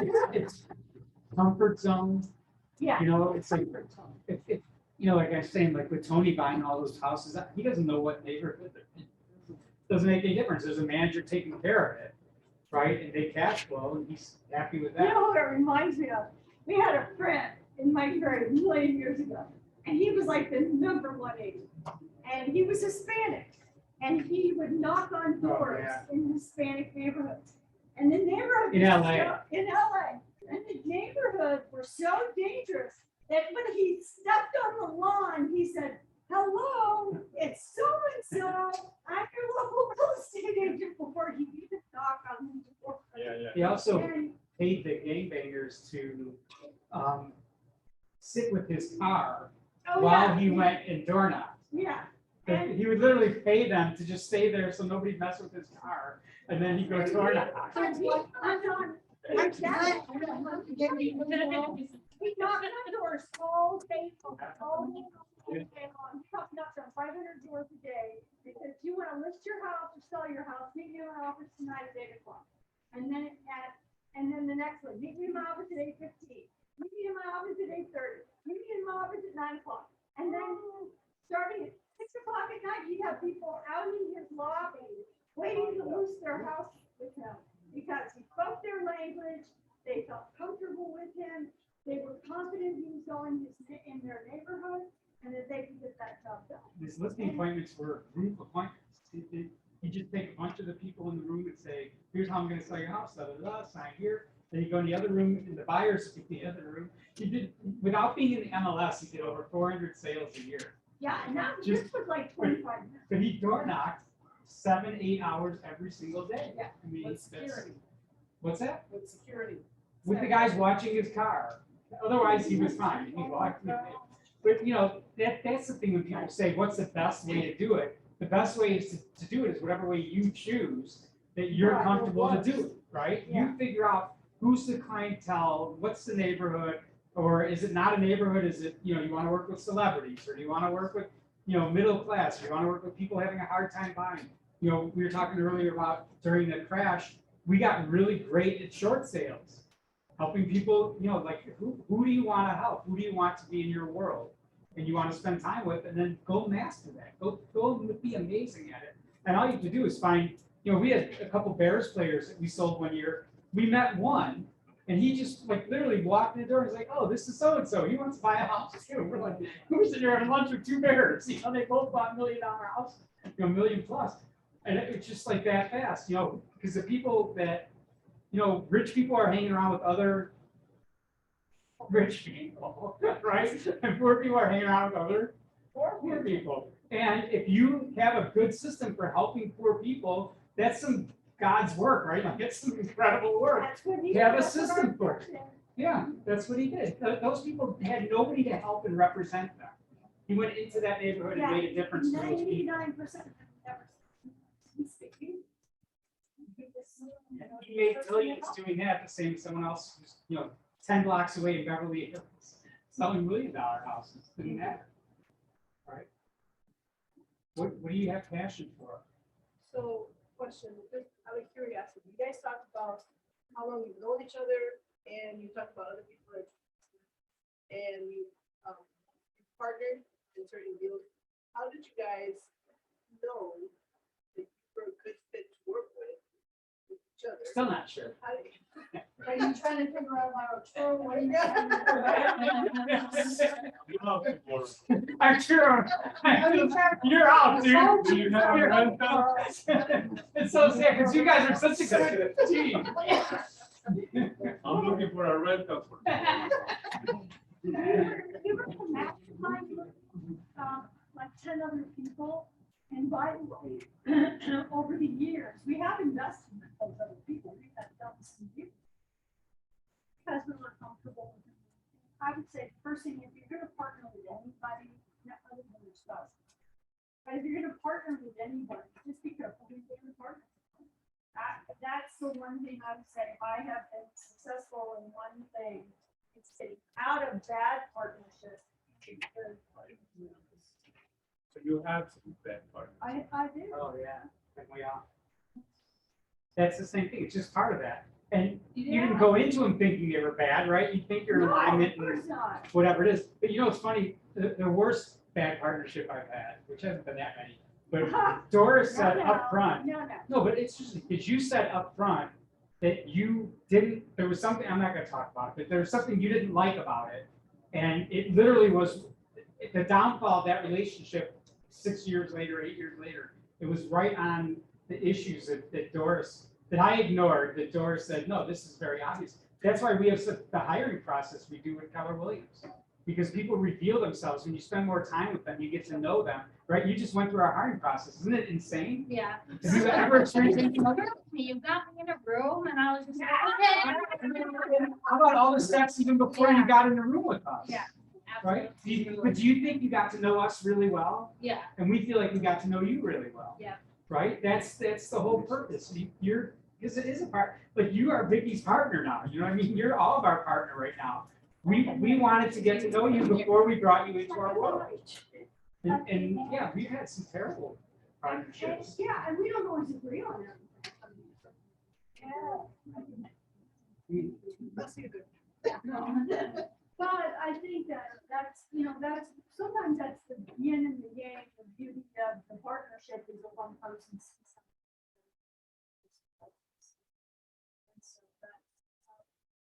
And I would say, young people are asking me about things. That's the first thing. Very careful. Well, we have that one friend in Florida, Kurt, who always said to me, never have business partners. He had one business partner, it was a nightmare. So he never had business partners. And now his team is a partnership, which cracks me up, And he loves the guy. Do it until he was just kind of older and ready to kind of exit the business, and then he brought on the next generation. But he had some bad experiences at the beginning. And he realized, I want 100% control. I don't want to have to answer to anyone. I want to make my mistakes and I want to get things right. And I don't want anyone having any input at all. And so that he did that for years. And now he's finally caught on. No, it's you cannot get anywhere near as far without a partner as you can with the right partner. Right? Like we're going to build this office to a 300-person office where everybody's driving awesome cars and making tons of money because we all do it together. It's sure not going to be because of just Lisa or just Vicky or just me or just you. It's all of us doing it together. It's fine. And some people will come and go in that too. I mean, there's partners who aren't going to necessarily be here when we get there. And that's okay too. You just do the best you can on the way and take care of each other the best you can. And it's okay. I would always have goals, like write your bucket list, whatever it is. And I would encourage agents in the office to do that too. So I had Nancy wanted to take her whole family to Paris. I go, okay, go to the travel agent, get a poster of Paris. put it up in your room. Okay, how much money do you have to save every single month to take the whole family to Paris? And so when you have goals like that and then they're all the time, then that is a great way. It's just like you're telling the universe what I want. Vision board. Exactly. And the universe is gonna pay you back with the effort that you make to achieve that goal. Definitely want some clarity. Okay, that's fine. So it's definitely getting clarity about what's important to you and just kind of closing the conversation on the partnership thing. If you don't have common values and common goals, like before we went into business with Tony and Diana, we stayed on a boat with them in the middle of Utah for a week. Remember that? On Lake Paul? Like we went out on their houseboat with them. It was very nice. It was a bit bigger than this room. It was a very nice boat. But like we were for a whole solid week in the middle of nowhere. I mean, the nearest gas station was 200 miles away. No, but so. Right? No cell phone service, nothing. And we really got to know, even though we knew each other, we had never been business partners before that. And we were like, let's just make sure, like, how well do we really know these people? And we lived with them for a week, basically, and it was fine. It's been a pretty good partnership. But I mean, really get to, the deeper that relationship's gonna go, the better, the more you wanna get to know them, right? It's definitely like that dating thing, you know, like you're on your best behavior at the beginning, let's face it, right? You know, then when you get married, all of a sudden you're like, wait, who the hell are you? I went there when I was dating. Where did she go? Right? So partnerships, you really want to get to know people at a deep level. It's why we have, if you're going to hire people for your team, every person you hire is like a partnership. And you use the systems we have so that you make sure, and even that doesn't guarantee it, right? It just makes the odds better that it's going to work out. Yeah, there's no guarantee. Right, what else is important to you guys?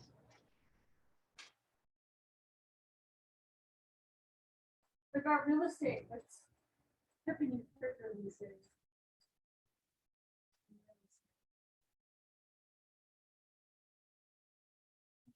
Problems. Who's still selling real estate? Very good. You have a phone coming out? All right.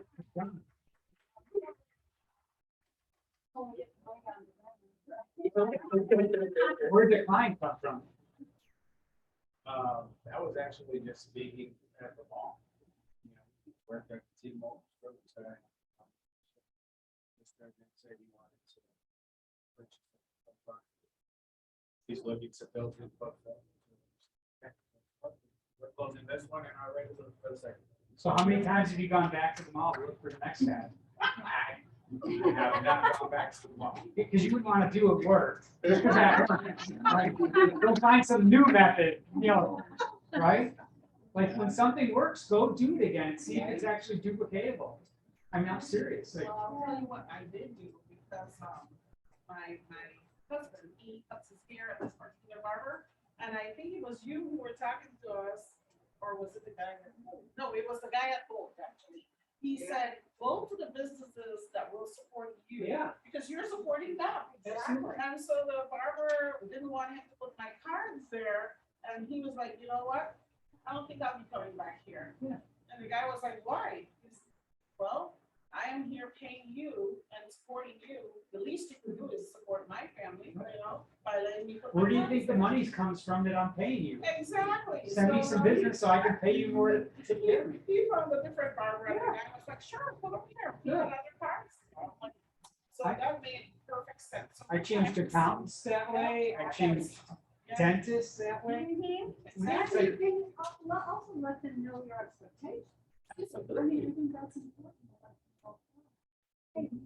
You know, especially like title companies, banks, people that you are working with anyway. Say, hey, you know, I just brought you in. Title. You know, I know you get leads all the time. You can click on their house. Exactly. I need to lead from you now. That's how mine works. My mortgage broker, so she will send people to me that is looking for an agent. and I send- Should be a reciprocal trade So, agreement. so that's the other thing I wanted you to share today. Hmm. Because the way we got business was pretty different. you and I. Right? That I lock myself in a room for 2.5 hours every day, 4 hours a lot of time, and make phone calls, right? And mostly expired physicals make cold calls. And you built your business very strongly on networking and relationships, right? So can you just share a little bit about that, like the kind of things that you did? Okay. Well, yeah, my goal every day was to get in front of 25 people. And whether it was by phone or in person or whatever, my goal was 25 people per day. And I joined a lot of things. I was a member of the Chamber of Commerce, and I went to all their networking events. I went to Sir Optimus Club, which is a women's service organization program. And I had a lot of friends in different social events. And so I really made it a point of, excuse me, talking to my sphere. My sphere of influence, or my friends, or my relatives, you know. And I have a pocket full of 25 cards, and by the end of the day, I had to give them away. And that was kind of my goal. If I started out with 25 cards in my pocket, they had to get home before I could go home. You know, I'd take my son to school and hand out my business cards or teacher and say, "Here's my son, me. By the way, who knows what's part so." So I really made a business of people who knew me. I go to my husband's office, and I pass out no cards. I went to places like where I knew the human resources director, or I went to physician recruiters, or I went to people who could give me multiple streams of business, like your investor. You want to sell one house, you'll have a lifetime relationship. And that's what I looked at. I looked at people I wanted to have a lifetime relationship with. And that's who I worked with. Yeah, Tammy and I bought a investment house together, just to flip. And she said, use your appliance person. And I called the appliance person that I bought the last 2 or 3 houses full of appliances from. I said, by the way, I need some business from you. I've been sending you this. And like when we're on Facebook, I always mention her before, so I'm like, I need you to send me back something. I need somebody, I'd like that you give us a good deal on the appliances. I need a buyer or seller, like right now. And literally within an hour, she called me back. She's like, here's the guy's name, number, address, and it's going on the market next week.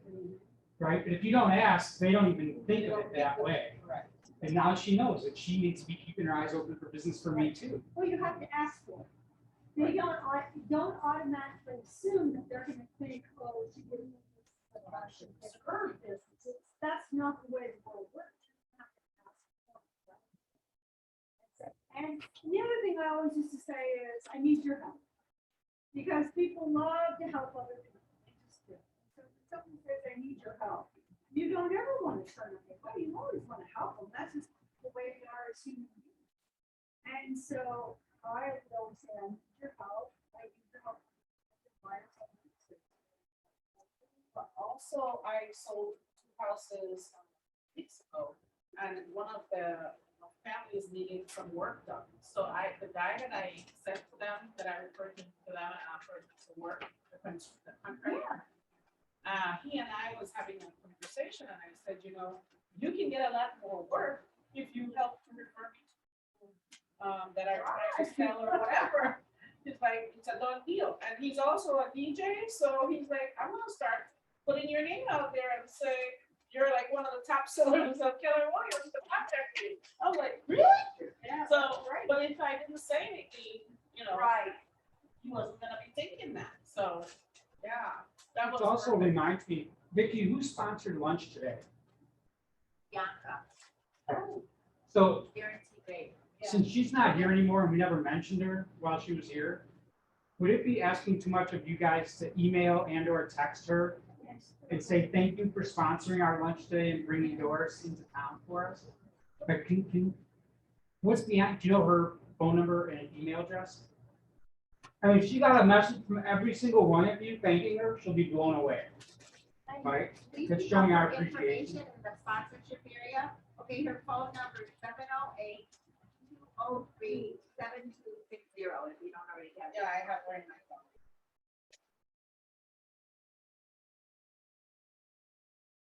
I mean, that's When you somebody, started early, you were- really, Oh, she was? Yeah, she wasn't gonna talk or anything. It was just supposed to be the lunch and learn time. And the networking time for the sponsor. Oh, And tomorrow is, Echo time. I hope Dottie's gonna come. I told Dottie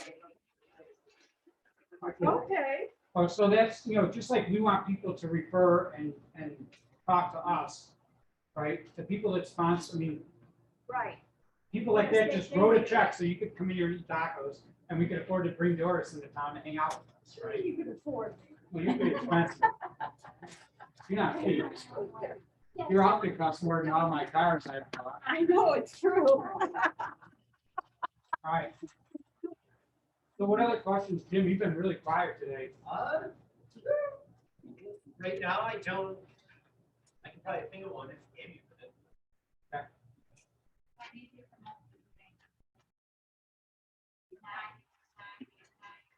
Talk about it. Tell us about it. Ignite. So we're doing Ignite. My 25th is the start of Ignite, completely revamped. We want everybody in the office, if you're not already capped, you should be signing up for Ignite. If you have capped, and you can help facilitate. I did get facilitators for all 20 sessions, but anybody that would like to facilitate can absolutely do that. It will be, we're doing this one session to facilitate. So the new process, 20 sessions. In addition to the sessions, there's a 2 hour, we call it business building block. It is lead gen. So we're gonna do 2 hours of lead generation, we'll do script practice, and then we'll do lead gen, and then we'll wrap up. After that, and work on writing notes and all of those things. So we actually have a session from 10 to 12, and then another session from 3 to 5. So you don't have, you can do both if you want to, but you don't have to. The idea is we have some people that are very good in the morning and some people that are available in the afternoons. We'll be able to do the class from 12:30 to 2:30, and then they can do lead gen before or lead gen after. We have vendors there, for lunches and for snacks. Use this to get everybody engaged and back in the office. The content is new, and we have also have the opportunity. Things boards are from E2P that we have. If you miss a class, you can catch it up on that. So you can miss the class, get the content, and still come and do the stuff. We're gonna put a board up here, and we're gonna keep track of how many contacts we have. I haven't figured out yet. I'm gonna have a contact sheet for once a week. So we're gonna have 3 days a week. So if everybody does 3 days a week, or it ends up being almost 6 weeks to take a break for mega camp and another break for Labor Day. So the first class is July 25th, the last class is September. So it's basically the month of August and 1 week in July and 2 weeks in September. That'll get us through the entire night. It's from beginning to end. How to be in real estate. The biggest thing is building that lead gen habit and doing the same thing. If we start with Monday, Wednesday, Friday, then you have to do it. Accommodate those full-time agents and marketing. Ignite is not only for beginners, it's for anybody who wants to rebuild their foundation, build a stronger foundation. Build the habit. It's building the habits, and every class you learn something new. Yeah. This morning I taught a class, the New Berlin Market Center they have a mastermind once a week, what they call homegrown cappers. So this is people that are in the middle, they're done with piece of coaching, but they haven't quite capped. And so they meet and talk about a different topic, with different people in the, I I started out there, and so she asked me to come speak to them. Today's topic was mindset and mentors. We talked about why a mindset is important and who to pick for mentors, and the kinds of things that you do so you have access to the right resources. Okay.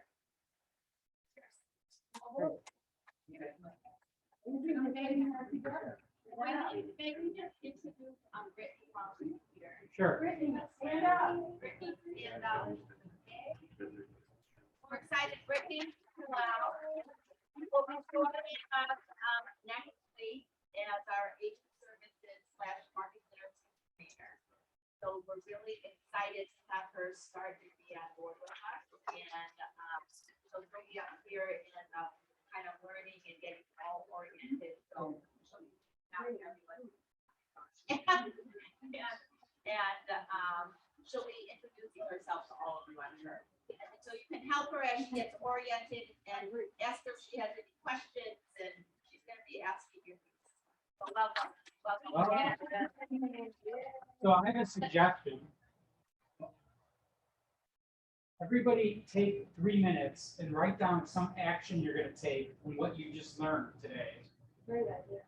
And then let's just, Nothing anti-idea. then let's dismiss class. And when you roll over tonight at 2:00 in the morning, and think of more questions for Doris, be here tomorrow and you can ask them tomorrow. Oh, we're doing this again tomorrow? We're doing something similar tomorrow. Oh, what are Not we doing exactly the tomorrow? same thing. What are we doing tomorrow? But tomorrow, you're gonna just pass out cash. Okay. So take a minute and just write down 1 or 2 things you're gonna do with what you learned. And then go do it.